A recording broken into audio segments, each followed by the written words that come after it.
स्वागत है आप सभी का हमारे YouTube चैनल करंट समसामयिकी बाई टीसी सैनी में। आज है 4 अप्रैल 2022 और 4 अप्रैल 2022 को करंट अफेयर के जितने भी इंपॉर्टेंट क्वेश्चन हैं वो सभी इस वीडियो में देखेंगे। इसलिए आप सभी से रिक्वेस्ट है जितना हो सके हमारे चैनल को लाइक करें, शेयर करें और सब्सक्राइब करें। इस वीडियो की पीडीएफ फाइल भी आप सभी को उपलब्ध करवाई जाएगी। इस वीडियो के डिस्क्रिप्शन बॉक्स से आप पीडीएफ लिंक से पीडीएफ फाइल डाउनलोड कर सकते हैं। देखते हैं आज के क्वेश्चन। किसके द्वारा अंतरिक्ष मलबे की ट्रैकिंग की जाएगी? तो हमारे अंतरिक्ष विभाग इसरो के द्वारा अंतरिक्ष मलबे की ट्रैकिंग की जाएगी। अब अंतरिक्ष मलबे में क्या आता है? तो अंतरिक्ष मलबे में लॉन्च किए गए उपग्रह और रॉकेट, इनके टुकड़े, इनके व्हीकल के टुकड़े, जो भी अंतरिक्ष में लॉन्च किए गए व्हीकल के टुकड़े होते हैं वो सभी अंतरिक्ष मलबे में आते हैं और इसकी ट्रैकिंग अब इसरो के द्वारा की जाएगी। इसरो के द्वारा NETRA प्रोजेक्ट के तहत, यानी network for space object tracking and analysis project के तहत अंतरिक्ष मलबे की ट्रैकिंग की जाएगी। अब इसरो के द्वारा की जाएगी। तो इसरो की फुल फॉर्म अक्सर एग्जामों में पूछी जाती है। तो इसरो की फुल फॉर्म क्या है? Indian Space Research Organisation. और इसकी स्थापना कब हुई? 15 अगस्त 1969 को। और किसके द्वारा की गई? विक्रम साराभाई के द्वारा। इसका हेडक्वार्टर कहाँ है? बेंगलुरु में। और वर्तमान में इसके चेयरमैन कौन है? Doctor S Somanathan. इसरो के द्वारा अगस्त 2022 में चंद्रयान 3 अभियान लॉन्च करने की घोषणा की गई है। यंग साइंटिस्ट प्रोग्राम के तहत 150 छात्रों का चयन इसरो करेगा। स्कूली बच्चों के लिए युवा विज्ञानी कार्यक्रम युविका का आयोजन इसरो के द्वारा किया गया है। SSLV यानी स्मॉल सैटेलाइट लॉन्च व्हीकल के सॉलिड ईंधन आधारित बूस्टर चरण का सफलतापूर्वक परीक्षण किया गया है। और यह कहाँ किया गया है? ये आंध्र प्रदेश के श्रीहरिकोटा सतीश धवन अंतरिक्ष केंद्र में किया गया है। देखते हैं नेक्स्ट क्वेश्चन। किस बैंक के द्वारा ग्राहक ऑनबोर्डिंग को डिजिटल करने के लिए क्विक आईडी के साथ साझेदारी की है? तो सेंट्रल बैंक ऑफ इंडिया के द्वारा ग्राहक ऑनबोर्डिंग को डिजिटल करने के लिए क्विक आईडी के साथ साझेदारी की है। पूरे भारत में अपने नेटवर्क के लिए डिजिटल केवाईसी, वीडियो केवाईसी और केवाईसी को लागू करने के लिए सेंट्रल बैंक ने क्विक आईडी के साथ साझेदारी की है। अब सेंट्रल बैंक ऑफ इंडिया ने की है। तो इसकी स्थापना कब हुई? 31 दिसंबर 1911 को। और इसका हेडक्वार्टर कहाँ है? मुंबई में। और वर्तमान में इसके MD और CEO कौन है? मातम वेंकट राव। और अक्सर बैंकिंग एग्जामों में बैंकों की टैगलाइन पूछी जाती है। तो सेंट्रल बैंक ऑफ इंडिया की टैगलाइन क्या है? 1911 से आपके लिए सेंट्रल। देखते हैं नेक्स्ट क्वेश्चन। भारत में सब्जियों का सबसे बड़ा उत्पादक राज्य कौन सा बना है? तो भारत में सब्जियों का सबसे बड़ा उत्पादक राज्य उत्तर प्रदेश बना है। पहले पश्चिम बंगाल शीर्ष पर था, लेकिन अब उत्तर प्रदेश शीर्ष पर आ गया है और यह 2021 से 22 के लिए शीर्ष पर है। अब ये सब्जियों के उत्पादन में शीर्ष पर है। तो फलों के उत्पादन में कौन सा राज्य शीर्ष पे है? फलों के उत्पादन में आंध्र प्रदेश शीर्ष पे है। उत्तर प्रदेश इसमें शीर्ष पे है। पश्चिम बंगाल सब्जियों के उत्पादन में सेकंड स्थान पे है और मध्य प्रदेश सब्जियों के उत्पादन में थर्ड स्थान पे है। अब उत्तर प्रदेश शीर्ष पे है। तो उत्तर प्रदेश की कैपिटल क्या है? लखनऊ।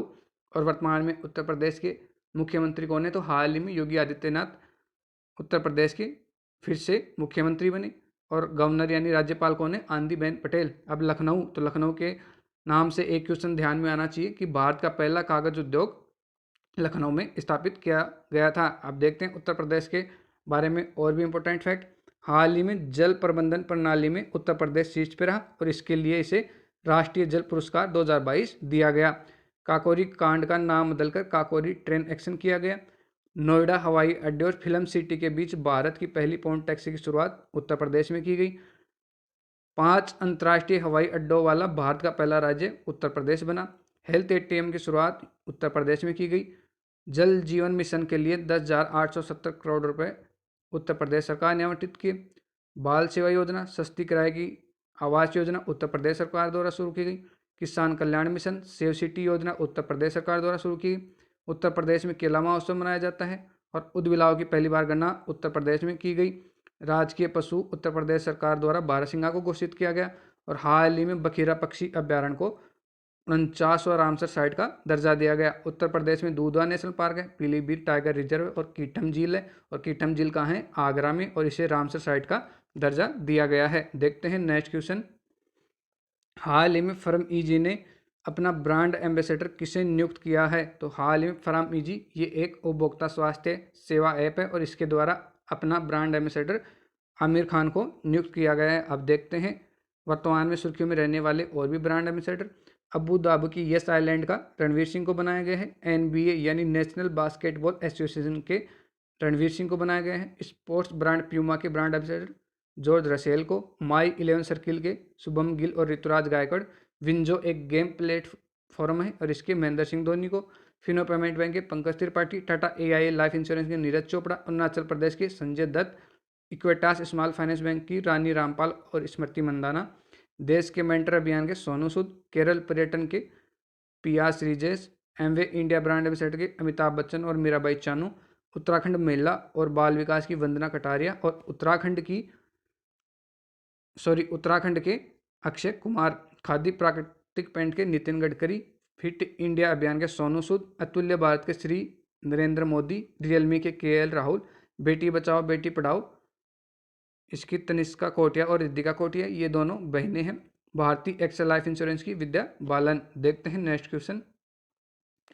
किस ग्रह पर बर्फ के ज्वालामुखी क्रायोवोल्केनो की खोज की गई है? तो प्लूटो ग्रह पर बर्फ के ज्वालामुखी, जिसे क्रायोवोल्केनो भी कहा जाता है, की खोज की गई है और यह खोज नासा के न्यू होराइजन स्पेसक्राफ्ट से की गई है। इससे पहले शनि और बृहस्पति ग्रह पर भी ये बर्फ के ज्वालामुखी के होने की पुष्टि की गई है। अब ये नासा के द्वारा की गई है। तो नासा की फुल फॉर्म अक्सर एग्जामों में पूछी जाती है। तो नासा की फुल फॉर्म क्या है? National aeronautics space administration. और इसका मोटो क्या है? इसका मोटो है for the benefit of all. और नासा की स्थापना कब हुई? 1 अक्टूबर 1958 में। इसका हेडक्वार्टर है वाशिंगटन डीसी में। और वर्तमान में नासा के एडमिनिस्ट्रेटर कौन है? Bill Nelson. और नासा के द्वारा पृथ्वी के सौरमंडल के बाहर हाल ही में 65 नए उपग्रहों की खोज की गई है। और नासा के द्वारा नेक्स्ट जनरेशन गोटी मौसम उपग्रह लॉन्च किया गया है। पृथ्वी की सतह की निगरानी के लिए लैंडसैट 9 उपग्रह लॉन्च किया गया है। देखते हैं नेक्स्ट क्वेश्चन। किसके द्वारा महिलाओं के लिए एक कानूनी सहायता क्लिनिक शुरू किया गया है? तो हाल ही में राष्ट्रीय महिला आयोग के द्वारा महिलाओं के लिए एक कानूनी सहायता क्लिनिक शुरू किया गया है और यह दिल्ली राज्य विधिक सेवा प्राधिकरण के सहयोग से शुरू किया गया है। महिलाओं को निःशुल्क कानूनी सहायता देकर उनकी शिकायतों का समाधान करने के लिए इस क्लिनिक का उद्घाटन किया गया है। अब यह राष्ट्रीय महिला आयोग के द्वारा किया गया है। तो राष्ट्रीय महिला आयोग की स्थापना कब हुई? 1992 में। और वर्तमान में इसकी अध्यक्ष कौन है? तो इसकी अध्यक्ष रेखा शर्मा है। देखते हैं नेक्स्ट क्वेश्चन। किस राज्य सरकार ने नंदिनी क्षीरा समृद्धि सहकारी बैंक की स्थापना की है? तो हाल ही में कर्नाटक सरकार के द्वारा नंदिनी क्षीरा समृद्धि सहकारी बैंक की स्थापना की गई है। अब यह कर्नाटक सरकार के द्वारा की गई है। तो कर्नाटक की कैपिटल क्या है? बेंगलुरु।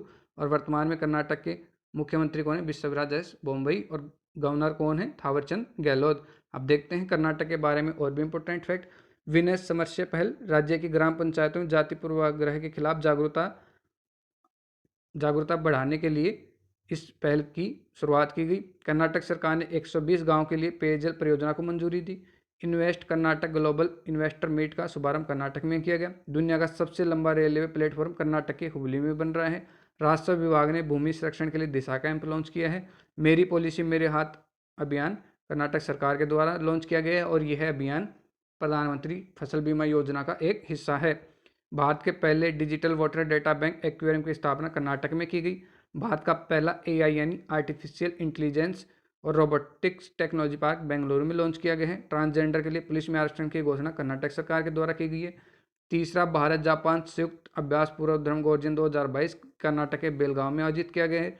कर्नाटक का 31वां जिला विजयनगर को घोषित किया गया है। राज्य ऊर्जा दक्षता सूचकांक में कर्नाटक शीर्ष पे रहा है। भारत का एकमात्र गांव है और वह कहाँ है? कर्नाटक के शिमोगा जिले में। और कौन सा गांव है? मट्टर गांव, जहां संस्कृत बोली जाती है। कर्नाटक में यक्षगान नृत्य किया जाता है। डोलो कुनिता नृत्य किया जाता है। कर्नाटक में बांदीपुर नेशनल पार्क है। नागरहोल नेशनल पार्क है। मुद्दुमलाई नेशनल पार्क है।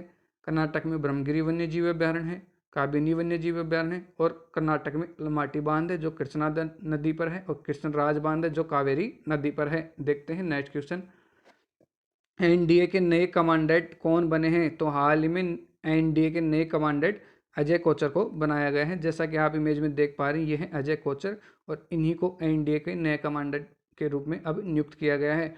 एनडीए यानी नेशनल डिफेंस एकेडमी और इसके नए कमांडेंट अब बने अजय कोचर। एनडीए की स्थापना कब हुई? तो इसकी स्थापना हुई 1 जनवरी 1949 को। देखते हैं नेक्स्ट क्वेश्चन। किस बैंक के द्वारा NARCL में 108.81 करोड़ रुपए का निवेश किया गया है? तो हाल ही में NARCL यानी National Asset Reconstruction Company Limited में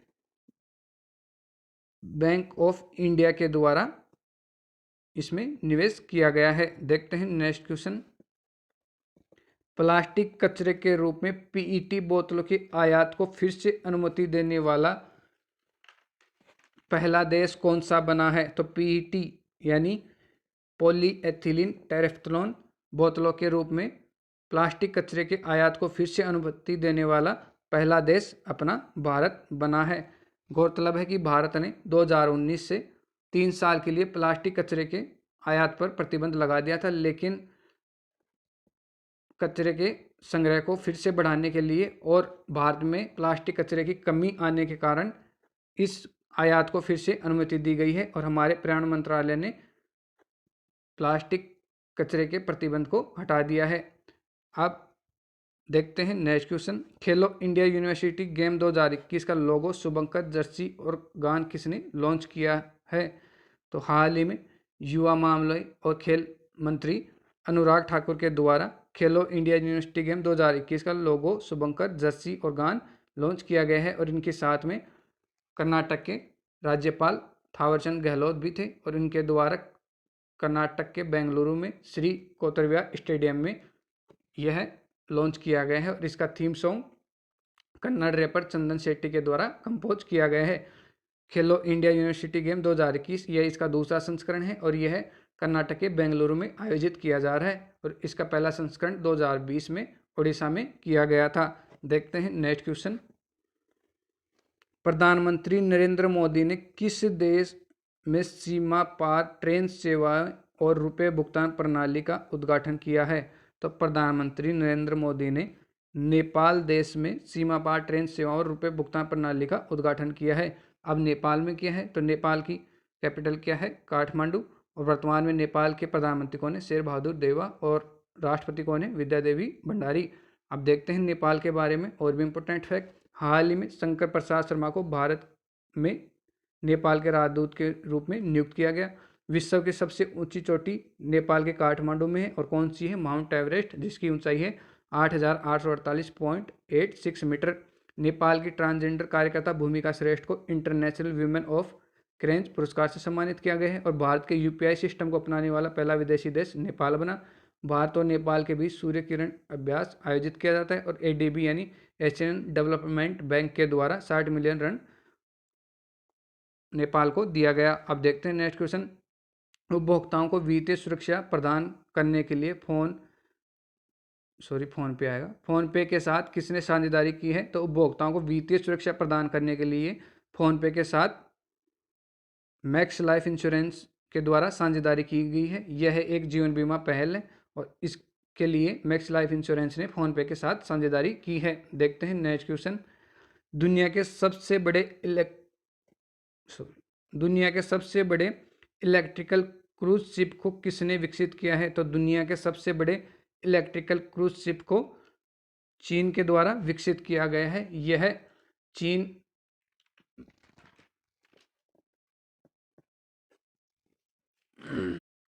चीन का विकसित किया हुआ सबसे बड़ा इलेक्ट्रिकल क्रूज शिप है और इसकी चौड़ाई 16 मीटर है और लंबाई 100 मीटर है और यह यागत्जी रिवर 3 गोर्जेस फेस्ट के नाम से जाना जाता है और इसमें 7500 किलोवाट प्रति हावर बैटरी का बैकअप लगाया गया है। अब ये चीन में किया गया है तो चीन की कैपिटल क्या है? बीजिंग। और मुद्रा क्या है? युआन। और वर्तमान में चीन के राष्ट्रपति कौन है? Xi Jinping. अब देखते हैं चीन के बारे में और भी इम्पोर्टेंट फैक्ट। साइनोफॉर्म चीन के द्वारा बनाई गई अंतरिक्ष में उपग्रह को नष्ट करने वाला लेजर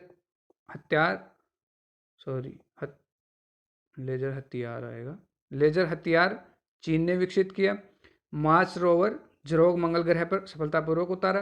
कचरे का सबसे बड़ा उत्पादक देश चीन है और प्लास्टिक कचरे का अमेरिका। अपना नया संचार उपग्रह जोंगजिंग 1D लॉन्च किया गया। हाई स्पीड मैगलेव का सफलतापूर्वक परीक्षण किया गया। नेविगेशन सैटेलाइट सफलतापूर्वक लॉन्च किया और वोंग यम्पिंग अंतरिक्ष में चलने वाली पहली चीनी महिला अंतरिक्ष यात्री बनी। निया का पहला पृथ्वी विज्ञान उपग्रह गुआमगंबू लॉन्च किया। स्कूलों में विदेशी पाठ्यक्रम के शिक्षण को रोकने का फैसला चीन सरकार के द्वारा किया गया और चीन की सीमा सबसे ज़्यादा 14 देशों से लगती है। देखते हैं नेक्स्ट क्वेश्चन, न्याय विभाग की नई वेबसाइट किसने लॉन्च की है?